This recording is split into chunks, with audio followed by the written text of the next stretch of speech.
Health plus programme 'ਚ ਤੁਹਾਡਾ ਸਭ ਦਾ ਸਵਾਗਤ ਹੈ। ਅੱਜ ਅਸੀਂ ਤੁਹਾਨੂੰ ਲੈ ਕੇ ਚੱਲ ਰਹੇ ਹਾਂ Singh dental hospital, Guru Ravidas shopping complex near Guru Ravidas ਚੌਂਕ, ਜਲੰਧਰ। ਸਾਡੀ ਟੀਮ ਨੇ ਡਾਕਟਰ ਹਰਮਿੰਦਰ ਸਿੰਘ ਨਾਲ ਗੱਲਬਾਤ ਕੀਤੀ, ਜੋ ਕਿ BDS oral and dental surgeon ਔਰ ਸਰਟੀਫਾਈਡ ਓਰਲ ਇੰਪਲਾਂਟੋਲੋਜਿਸਟ ਨੇ ਔਰ ਉਹ ਐਸਥੈਟਿਕਸ ਐਂਡ ਕਾਸਮੈਟਿਕ ਡੈਂਟਿਸਟਰੀ ਦੇ ਵਿੱਚ ਸਪੈਸ਼ਲਿਸਟ ਨੇ। ਪਲੱਸ ਪ੍ਰੋਗਰਾਮ ਤੁਹਾਡਾ ਸਵਾਗਤ ਹੈ। ਅੱਜ ਅਸੀਂ ਤੁਹਾਨੂੰ ਮਿਲਾਉਣ ਜਾ ਰਹੇ ਹਾਂ ਸਿੰਘ ਡੈਂਟਲ ਕਲੀਨਿਕ, ਇੱਕ ਐਸਾ ਨਾਮ ਜਿਹੜਾ ਪਿਛਲੇ ਲੰਬੇ ਸਮੇਂ ਤੋਂ ਸੇਵਾਵਾਂ ਦੇ ਰਿਹਾ, ਮਾਡਰਨ ਸੇਵਾਵਾਂ ਦੇ ਰਿਹਾ। ਉਹ ਇੰਪਲਾਂਟ ਜਿਹੜੇ ਕਿਸੇ ਸਮੇਂ ਦੇ ਉੱਤੇ ਕੋਈ ਸੁਪਨਾ ਹੁੰਦਾ ਸੀਗਾ, ਉਹ ਚੀਜ਼ਾਂ ਜਿਹੜੀਆਂ ਹੈਗੀਆਂ ਇੱਥੇ ਕਾਰਗਰ ਰੂਪ ਦੇ ਵਿੱਚ ਹੋ ਰਹੀਆਂ ਨੇ। ਡਾਕਟਰ ਸਾਹਿਬ, ਤੁਹਾਡਾ ਸਵਾਗਤ ਹੈ ਸਾਡੇ ਸਪੈਸ਼ਲ ਸ਼ੋਅ 'ਚ। Thank you. Doctor Sahib, implant ਜਿਹੜਾ ਕਿ ਐਸੀ ਵਿਧੀ ਆ ਜਿਹਦੇ 'ਚ ਤੁਸੀਂ ਖੁਦ ਤਾਂ ਸੇਵਾ ਕਰ ਹੀ ਰਹੇ ਸੀਗੇ, ਪਰ ਅੱਜ ਤੁਸੀਂ ਸੈਂਕੜਿਆਂ ਦੀ ਗਿਣਤੀ ਦੇ ਵਿੱਚ ਹੋਰ ਡਾਕਟਰਸ ਨੂੰ ਵੀ ਇਹ ਜਿਹੜੀ ਕਲਾ ਦੇ ਕੇ ਪੰਜਾਬ ਦੇ ਵਿੱਚ ਇੱਕ ਨਵੀਂ ਰੈਵੋਲੂਸ਼ਨ ਜਿਹੜੀ ਹੈਗੀ ਆ ਪੈਦਾ ਕਰ ਰਹੇ ਹੋ, ਕੀ ਕਰਨਾ ਚਾਹੁੰਦੇ? देखो इम्प्लांट एक ऐसी चीज़ है कि अज भी मैं ये समझता है कि अजे भी अवेयरनेस की जरूरत है। अजे भी बहुत सारे लोगों को इस बारे बहुत सारे मिथ होंगे कि इम्प्लांट पता नहीं कितना होएगा उसका साइड इफेक्ट की होएगा, कितने सानू कोई बाद च प्रॉब्लम तो नहीं आई। हालांकि ये सब तो वर्ल्ड की एडवांस ट्रीटमेंट है, लेकिन फिर भी मैं अज की डेट तो लैके अगर देखा जाए तो मैं सैटिस्फाइड हाँ इस चीज़ को लैके कि हाँ अज लोगों को बहुत ज़्यादा अवेयरनेस आ गई। जो आप काम शुरू किया उदों सानू बहुत स्ट्रगल करनी पई सी इस चीज़ वास्ते, लेकिन हुण फिर भी काफ़ी हद तक अवेयरनेस आ गई है। अज की डेट को अगर देखा तो मैं सैटिस्फाइड हाँ। ऐसा कोई जमाना सीगा ਜਦੋਂ ਲੋਕ ਦੰਦਾਂ ਦੇ ਨਾਲ ਇਹ ਕਹਿੰਦੇ ਸੀਗੇ ਵੀ ਇਹਦੀ ਉਮਰ ਇੰਨੀ ਹੋ ਗਈ ਬੰਦੇ ਦੀ, ਵੀ ਇੰਨੇ ਦੰਦ ਨਿਕਲ ਗਏ ਔਰ ਹੁਣ ਇਹ ਬੁੱਢਾ ਹੋ ਰਿਹਾ ਹੈ। ਜਦੋਂ ਆਪਾਂ ਨੂੰ ਦੇਖਦੇ ਸੀ ਆਪਾਂ ਦਾਦਿਆਂ ਨੂੰ ਆਪਣੇ ਨੂੰ ਹੋਰ, ਅੱਜ ਤਾਂ ਤੁਸੀਂ ਚੇਂਜ ਕਰਤੀ ਚੀਜ਼। ਅੱਜ ਤਾਂ 90-92 ਸਾਲ ਦੇ ਬੰਦਿਆਂ ਦਾ ਵੀ ਨਹੀਂ ਪਤਾ ਲੱਗਦਾ ਕਿ ਉਹ ਇੰਨੇ ਬਜ਼ੁਰਗ ਨੇ, ਕਿਉਂਕਿ ਦੰਦਾਂ ਵਾਲੀ ਜਿਹੜੀ ਹੈਗੀ ਸੀ ਕਾਊਂਟਿੰਗ ਉਹ ਤੁਸੀਂ ਖਤਮ ਕਰਤੀ, ਕਿਉਂਕਿ ਇੰਪਲਾਂਟ ਕਰਕੇ ਤੁਸੀਂ ਉਹਨਾਂ ਨੂੰ ਨਇਆ ਰੂਪ ਦੇ ਦਿੰਦੇ ਹੋ। ਕੀ ਕਹਿਣਾ ਚਾਹੋਗੇ ਕਿ ਅੱਜ ਕਿਸੇ ਵੀ ਏਜ ਦੇ ਵਿੱਚ ਇਹ ਜਿਹੜੀ ਹੈਗੀ ਆ ਆਪਣੀ ਟੈਕਨੀਕ ਆ ਉਹਦਾ ਬੰਦਾ ਫਾਇਦਾ ਉਠਾ ਸਕਦਾ ਔਰ ਇੱਕ ਆਮ ਬੰਦੇ ਵਾਂਗੂ ਜੀਵਨ ਜੀ ਸਕਦਾ? मैं इनू एक अलग तरीके ਨਾਲ ਦਊਂਗਾ। मैं कहना कि ਜਦੋਂ ਬੱਚਾ ਜਨਮ ਲੈਂਦਾ ਹੈ ਉਹਦੇ ਦੁੱਧ ਦੇ ਦੰਦ ਆਉਂਦੇ, ਜਿਹਨੂੰ ਆਪਾਂ ਮਿਲਕ ਟੀਥ ਕਹਿੰਦੇ ਆ, ਦੁੱਧ ਦੇ ਦੰਦ। ਫਿਰ ਉਹਦੇ ਬਾਅਦ 6 ਸਾਲ ਤੋਂ ਬਾਅਦ ਉਹਦੇ 2.5 ਮਹੀਨੇ ਤੋਂ ਉਹਦੇ ਦੰਦ ਆਉਣੇ ਸ਼ੁਰੂ ਹੋ ਜਾਂਦੇ, ਅਤੇ ਉਹਦੇ ਬਾਅਦ ਆਪਾਂ 6 ਸਾਲ ਤੱਕ ਉਹਦੇ 2.5 ਸਾਲ ਤੋਂ ਸ਼ੁਰੂ ਹੁੰਦੇ ਆ, 6 ਸਾਲ ਤੱਕ ਉਹਦੇ ਦੁੱਧ ਦੇ ਦੰਦ ਰਹਿੰਦੇ ਆ। 6 ਸਾਲ ਤੋਂ ਲੈ ਕੇ 13 ਸਾਲ ਤੱਕ ਉਹਦੇ ਪਰਮਾਨੈਂਟ ਦੰਦ ਆਉਂਦੇ ਆ, ਤੇ ਵਿੱਚ ਦਾ ਟਾਈਮ ਜਿਹੜਾ ਹੁੰਦਾ ਉਹ ਮਿਕਸ ਡੈਂਟੀਸ਼ਨ ਹੈ। ਜਦੋਂ ਤਾਰਾਂ ਜਿਹੀਆਂ ਪੈਂਦੀਆਂ ਹੁੰਦੀਆਂ ਸੀਗੀਆਂ ਦੰਦਾਂ ਦੇ ਵਿੱਚ ਔਰ ਉਹ ਤਾਰਾਂ ਜਿਹੀਆਂ ਬੜੀਆਂ ਭੱਦੀਆਂ ਲੱਗਦੀਆਂ ਹੁੰਦੀਆਂ ਸੀਗੀਆਂ ਔਰ ਬੰਦਾ ਆਪਣੇ ਆਪ ਨੂੰ ਛਪਾਉਂਦਾ ਰਹਿੰਦਾ ਸੀ, ਸੋਹਣਾ ਕਿੰਨਾ ਮਰਜ਼ੀ ਉਹਦਾ ਮੂੰਹ ਹੁੰਦਾ ਸੀਗਾ, ਪਰ ਉਹ ਤਾਰਾਂ ਨੂੰ ਛਪਾਉਂਦਾ ਰਹਿੰਦਾ ਸੀ। ਤੁਸੀਂ ਤਾਂ ਅੱਜ ਕੱਲ੍ਹ ਉਹਨਾਂ ਚੀਜ਼ਾਂ ਤੇ ਵੀ ਨਿਜ਼ਾਤ ਪਾ ਲਈ, ਉਹਦੇ ਲਈ ਵੀ ਅੱਜ ਕੱਲ੍ਹ ਤਾਂ ਪਤਾ ਹੀ ਨਹੀਂ ਲੱਗਦਾ ਕਿ ਬੰਦੇ ਦੇ ਜਿਹੜੇ ਹੈਗੇ ਆ ਇਹ ਦੰਦਾਂ ਦੇ ਉੱਤੇ ਕੋਈ ਚੀਜ਼, ਕੋਈ ਉਹਦੇ ਤੇ ਪ੍ਰੋਸੀਜਰ ਹੋਇਆ। ਉਹਦੇ ਉੱਤੇ ਵੀ ਸਾਡੇ ਉੱਤੇ ਰੈਸਟ੍ਰਿਕਸ਼ਨ ਸੀਗੀ ਕਿ ਆਪਾਂ ਆਹ ਵਾਲੇ ਕੇਸਿਸ ਕਰ ਸਕਦੇ ਹਾਂ ਲਾਈਨਰ 'ਚ, ਆਹ ਵਾਲੇ ਕੇਸ ਨਹੀਂ ਕਰ ਸਕਦੇ। ਲੇਕਿਨ ਜਿਹੜੀ ਹੁਣ ਲੇਟੈਸਟ ਟੈਕਨੋਲੋਜੀ ਆਈ ਹੈ ਇਹਦੇ ਵਿੱਚ ਕੋਈ ਵੀ ਕਿੱਦਾਂ ਦਾ ਵੀ ਕੇਸ ਹੋਵੇ ਕਿ ਆਪਾਂ ਉਹਨੂੰ ਅਲਾਈਨਰ ਨਾਲ ਠੀਕ ਕਰ ਸਕਦੇ ਹਾਂ ਬਿਨਾਂ ਵਾਇਰ, ਕੋਈ ਵਾਇਰ ਦੀ ਲੋੜ ਨਹੀਂ। ਚਾਹੇ ਉਹਨਾਂ ਦੇ ਦੰਦ ਕੱਢਣੇ ਵੀ ਪੈਣ, ਅਗਰ ਉਹਨਾਂ ਦਾ ਦੰਦ ਬਹੁਤ ਬਾਹਰ ਹੈ, ਦੰਦ ਕੱਢਣੇ ਵੀ ਪੈਣ, ਜਾਂ ਬਹੁਤ ਸੀਵੀਅਰ ਕਰਾਊਡਿੰਗ ਆ, ਉਹਨੂੰ ਆਪਾਂ ਨਹੀਂ ਸੰਭਾਲ ਸਕਦੇ ਕਿਉਂਕਿ ਇੰਡੀਆ 'ਚ ਟੈਕਨੋਲੋਜੀ ਅਜੇ ਹੈ ਨਹੀਂ ਹੈ। ਇਹ US ਦੀ ਟੈਕਨੋਲੋਜੀ ਹੈ ਅਤੇ ਸਾਨੂੰ ਇਹਦੇ ਵਿੱਚ ਸਾਰਾ ਸੋਫਟਵੇਅਰ ਉੱਥੇ ਹੀ ਹੈਗਾ, ਉੱਥੇ ਹੀ ਕਰਵਾਉਣਾ ਪੈਂਦਾ ਹੈ। ਲੇਕਿਨ ਇਹ ਪੋਸੀਬਲ ਹੈ ਅੱਜ ਦੀ ਡੇਟ 'ਚ, ਮੇਰੇ ਕੋਲ ਹੈਗਾ ਇਹ ਚੀਜ਼, ਮੈਂ ਕਰਾ ਸਕਦਾ। ਡਾਕਟਰ ਸਾਹਿਬ, ਜੇਕਰ ਆਪਾਂ ਗੱਲ ਕਰ ਲਈਏ ਟਾਈਮ ਫੈਕਟਰ ਦੀ, ਕੋਈ ਸਮਾਂ ਸੀਗਾ ਕਿ ਹਰ ਚੀਜ਼ ਦੇ ਉੱਤੇ ਕਾਫੀ ਜ਼ਿਆਦਾ ਬੰਦਿਆਂ ਨੂੰ ਸਿਟਿੰਗਸ ਦੇਣੀਆਂ ਪੈਂਦੀਆਂ ਸੀਗੀਆਂ। ਚਾਹੇ ਆਪਾਂ ਰੂਟ ਕਨਾਲ ਦੀ ਗੱਲ ਕਰ ਲਈਏ, ਉਹਦੇ ਲਈ ਵੀ ਬੰਦੇ ਨੂੰ ਪਹਿਲਾਂ ਕੱਚੀ ਜਾੜ ਭਰਾਉਣੀ ਪੈਂਦੀ ਸੀ, ਪੱਕੀ ਜਾੜ ਭਰਾਉਣੀ ਪੈਂਦੀ ਸੀਗੀ, ਫਿਰ ਗੇੜੇ ਲੱਗਦੇ ਹੁੰਦੇ ਸੀਗੇ। ਔਰ ਉਵੇਂ ਸਕੇਲਿੰਗ ਦੇ ਵਿੱਚ ਵੀ ਲੋਕਾਂ ਦੇ ਪਹਿਲਾਂ ਇੱਕ ਪਾਸਾ ਸਾਫ਼ ਹੋਣਾ, ਦੂਜਾ ਪਾਸਾ ਸਾਫ਼ ਹੋਣਾ। ਜਿਵੇਂ ਜਿਵੇਂ ਵਿਗਿਆਨ ਨੇ ਤਰੱਕੀ ਕੀਤੀ ਆ, ਤੁਸੀਂ ਆਪਣੀ ਮਸ਼ੀਨਰੀ ਨੂੰ ਹੋਰ ਅਪਡੇਸ਼ਨਾਂ ਜਿਹੜੀਆਂ ਹੈਗੀਆਂ ਉਹਦੇ 'ਚ ਲੈ ਕੇ ਆਉਂਦੀਆਂ ਔਰ ਆਪਣੇ ਐਕਸਪੀਰੀਅੰਸ ਨੂੰ ਬਹੁਤ ਜ਼ਿਆਦਾ ਵਧਾਇਆ। ਕੀ ਕਹਿਣਾ ਚਾਹੋਗੇ ਕਿ ਅੱਜ ਇਹ ਜਿਹੜੇ ਸਾਰੀਆਂ ਚੀਜ਼ਾਂ ਹੈਗੀਆਂ ਉਹ ਇੱਕ ਸਿੰਗਲ ਸਿਟਿੰਗ ਦੇ ਵਿੱਚ, ਇੱਕ ਦਿਨ ਦੇ ਵਿੱਚ ਵੀ ਹੋ ਸਕਦੀਆਂ ਨੇ? 101% ਹੋ ਸਕਦੀਆਂ। ਉਹਦੇ ਵਿੱਚ ਸਾਨੂੰ ਸਿਰਫ ਇਹ ਦੇਖਣਾ ਹੁੰਦਾ ਹੈ ਕਿ ਪੇਸ਼ੈਂਟ ਕਿਸ ਕੰਡੀਸ਼ਨ 'ਚ ਆਇਆ। ਅਗਰ ਬਹੁਤ ਜ਼ਿਆਦਾ ਇਨਫੈਕਸ਼ਨ ਆ, ਬਹੁਤ ਪੇਨਫੁਲ ਆ, ਪਸ ਬਹੁਤ ਜ਼ਿਆਦਾ ਹੈਗੀ ਆ, ਫਿਰ ਆਪਾਂ ਉਹਨਾਂ ਨੂੰ ਰੂਟ ਕੈਨਾਲ ਕਰਨ ਦੇ ਬਾਅਦ ਥੋੜ੍ਹੇ ਦਿਨ ਐਂਟੀਬਾਇਓਟਿਕ ਦੇ ਕੇ, ਆਪਾਂ ਐਂਟੀਬਾਇਓਟਿਕ ਓਰਲੀ ਮੈਂ ਬਿਲਕੁਲ ਨਹੀਂ ਦਿੰਦਾ, ਮੈਂ ਉਹਨਾਂ ਦੇ ਜਿਹੜੇ ਰੂਟ ਕੈਨਾਲ ਕਰਦਾ ਉਹਦੇ ਅੰਦਰ ਐਂਟੀਬਾਇਓਟਿਕ ਪਾਉਣਾ।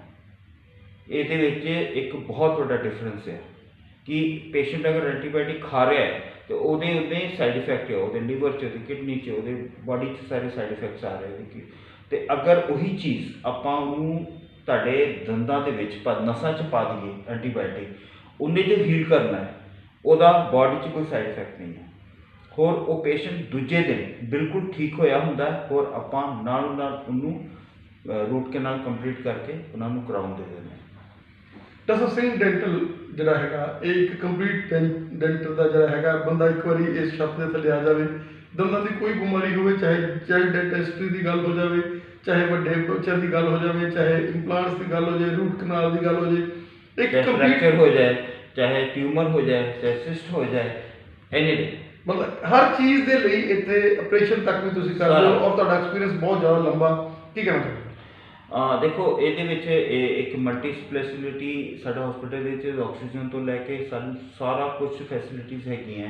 ਪੇਸ਼ੈਂਟ ਨੂੰ ਅਗਰ ਸਾਨੂੰ ਕਿਤੇ ਆਕਸੀਜਨ ਦੇਣੀ ਪੈ ਜਾਏ ਜਾਂ ਪੇਸ਼ੈਂਟ ਨੂੰ ਕੋਈ ਐਸਓਐਸ ਜਿਹੜੀ ਵੀ ਚੀਜ਼ਾਂ ਦੇਣੀਆਂ ਪੈ ਜਾਣ, ਆਪਾਂ ਉਹ ਸਾਰੀਆਂ ਚੀਜ਼ਾਂ ਸੰਭਾਲ ਸਕਦੇ ਹਾਂ।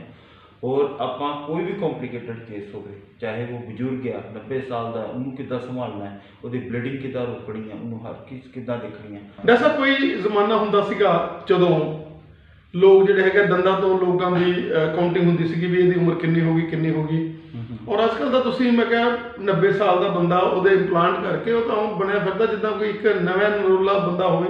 ਕੀ ਕਹਿਣਾ ਚਾਹੁੰਦੇ? ਇਹਦੇ ਇੰਪਲਾਂਟ ਵਿੱਚ ਕੋਈ ਏਜ ਨਹੀਂ ਹੁੰਦੀ। ਕਿਸੇ ਵੀ ਹੱਡੀ, ਚਾਹੇ ਇੱਕ ਟਾਈਮ ਸੀਗਾ ਕਿ ਜਦੋਂ ਆਪਾਂ ਕੰਮ ਕਰਦੇ ਸਾਡੀ ਨਹੀਂ ਹੈਗੀ, ਆਪਾਂ ਕੰਮ ਨਹੀਂ ਕਰ ਸਕਦੇ, ਇੰਪਲਾਂਟ ਉਦੋਂ ਪਾ ਸਕਦੇ ਜਦੋਂ ਹੱਡੀ ਹੈਗੀ ਹੈ, ਹੱਡੀ ਖੁਰ ਜਾਂਦੀ ਹੈ।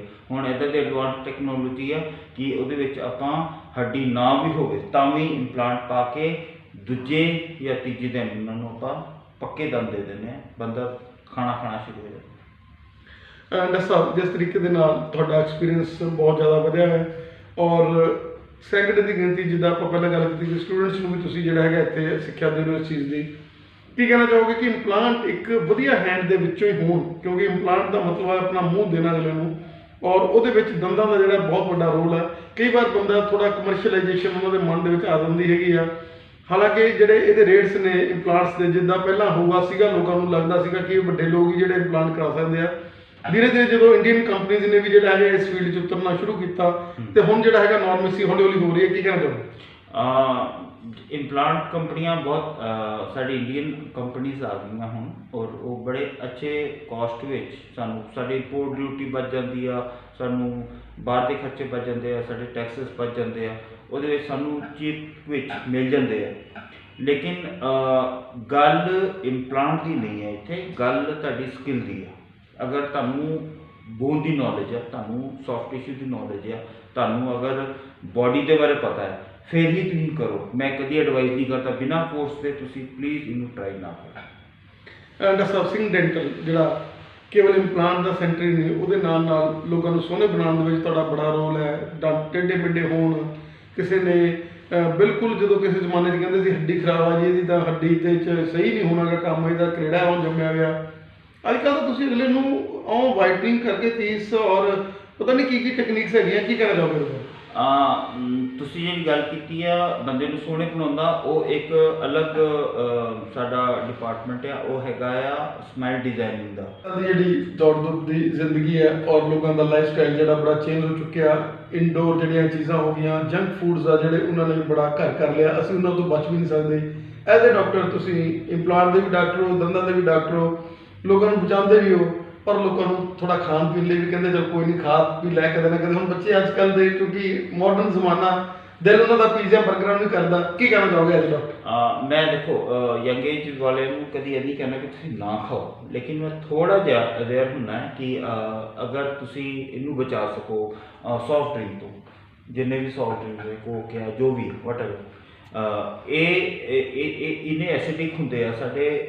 ਸਾਡੀ ਜਿਹੜੀ ਮੋਸਟ ਇੰਪੋਰਟੈਂਟ ਲੇਅਰ ਹੈਗੀ ਹੈ ਇਨੈਮਲ, ਇਹਨੂੰ ਖੋਰ ਦਿੰਦੀ ਹੈ, ਇਹਦੇ 'ਚ ਪੋਰੋਸਿਟੀ ਆ ਜਾਂਦੀ ਹੈ, ਉਹ ਸੈਂਸਿਟਿਵ ਹੋ ਜਾਂਦੇ ਆ, ਔਰ ਉਹ ਇੱਕ ਸਸਪੈਕਟੇਬਲ ਹੋ ਜਾਂਦਾ ਹੈ ਕਿ ਉਹਦੇ 'ਚ ਕੈਰੀਜ਼ ਹੋਏਗੀ, ਕਿਉਂਕਿ ਜਿਹੜੀ ਚੀਜ਼ ਕਮਜ਼ੋਰ ਹੋਏਗੀ ਬੈਕਟੀਰੀਆ ਉਹਦੇ ਅਟੈਕ ਕਰਨਾ ਹੈ। ਉਹ ਸਿਰਫ ਦੰਦਾਂ ਲਈ ਨਹੀਂ, ਇਹ ਤੁਹਾਡੇ ਐਸੋਫੈਗਸ ਵਾਸਤੇ ਖਰਾਬ ਹੈ, ਤੁਹਾਡਾ ਸਟਮਕ ਵਾਸਤੇ ਖਰਾਬ ਹੈ, ਤੁਹਾਡੀ ਹੱਡੀਆਂ ਲਈ ਖਰਾਬ ਹੈ, ਤੁਹਾਡੇ ਹਰ ਚੀਜ਼ ਵਾਸਤੇ ਖਰਾਬ ਹੈ। ਤੇ ਉਹਨੂੰ ਬਚਣਾ ਚਾਹੀਦਾ ਹੈ। ਬਾਕੀ ਰਹਿ ਗਈ ਗੱਲ ਫਾਸਟ ਫੂਡ ਦੀ, ਤੁਸੀਂ ਅਗਰ ਪੀਜ਼ਾ 버ਗਰ ਖਾਂਦੇ ਹੋ, ਮੈਂ ਕਹਿੰਦਾ ਚਲੋ ਤੁਸੀਂ ਵਾਂਸ ਇਨ ਅ ਬਲੂ ਮੂਨ ਤੁਸੀਂ ਲੈ ਸਕਦੇ ਹੋ, ਲੇਕਿਨ ਮੇਕ ਸ਼ੋਰ ਕਿ ਤੁਸੀਂ ਨਾਲੋਂ ਨਾਲ ਬਰਸ਼ ਕਰਕੇ ਉਹਦੇ ਜਿਹੜੇ ਪਾਰਟੀਕਲਸ ਹੈ, ਕਿਉਂਕਿ ਬੜੇ ਸੌਫਟ ਹੁੰਦਾ, ਅੰਡਰਕਟਸ ਦੰਦਾਂ 'ਚ ਫਸ ਜਾਂਦਾ ਹੈ, ਉਹਨੂੰ ਕੱਢਣਾ ਬੜਾ ਔਖਾ ਹੁੰਦਾ ਹੈ। ਤੇ ਤੁਸੀਂ ਬਰਸ਼ਿੰਗ ਦਾ ਪ੍ਰੋਪਰ ਧਿਆਨ ਰੱਖੋ ਤਾਂ ਕਿ ਕੋਈ ਫੂਡ ਲੌਜਮੈਂਟ ਨਾ ਰਹਿ ਜਾਵੇ ਜਿਹਦੇ ਕਰਕੇ, ਕਿਉਂਕਿ ਉਹ ਸਾਰਾ ਸ਼ੂਗਰ ਕੋਟਡ ਹੁੰਦਾ ਹੈ ਤੇ ਉਹ ਚੀਜ਼ਾਂ ਬਚ ਕੇ ਰੀਸ ਹੋ ਸਕਦੀ। ਡਾਕਟਰ ਸਾਹਿਬ, ਤੁਹਾਡਾ ਸੰਡੇ ਦਾ ਦਿਨ ਹੈ ਔਰ ਅਸੀਂ ਇੰਨਾ ਟਾਈਮ ਤੁਹਾਡਾ ਲਿੱਤਾ, ਤੁਸੀਂ ਤਾਂ ਇੱਕ ਇੰਸਟੀਟਿਊਸ਼ਨ ਹੋ, ਤੁਹਾਡੇ ਕੋਲ ਡਾਟਾ ਜਿਹੜੇ ਹੈਗੇ ਆ ਬੜੇ ਜ਼ਿਆਦਾ ਨੇ, ਪਰ ਅਸੀਂ ਚਾਹਾਂਗੇ ਕਿ ਇਸ ਚੈਨਲ ਦੇ ਮਾਧਿਅਮ ਤੋਂ ਤੁਹਾਡੇ ਵਰਗੇ ਹੋਣਹਾਰ ਡਾਕਟਰ ਜਿਹੜੇ ਅਗਾਂਹ ਵਧੂ ਨੇ ਔਰ ਹਮੇਸ਼ਾ ਕੋਈ ਨਾ ਕੋਈ ਨਵੀਂ ਕ੍ਰੀਏਟਿਵਿਟੀ ਦੇ ਵਿੱਚ ਰਹਿੰਦੇ ਨੇ, ਜਿੱਦਾਂ ਸਾਡੇ ਦਰਸ਼ਕਾਂ ਨਾਲ ਤੁਸੀਂ ਅਵੇਅਰ ਕੀਤਾ ਉਹਨਾਂ ਨੂੰ ਔਰ ਦੱਸਿਆ ਸਾਰੀਆਂ ਚੀਜ਼ਾਂ ਦੇ ਬਾਰੇ। ਤੁਹਾਡਾ ਸਾਨੂੰ ਸਮਾਂ ਦੇਣ ਦੇ ਲਈ ਬਹੁਤ ਬਹੁਤ ਧੰਨਵਾਦ। Thank you.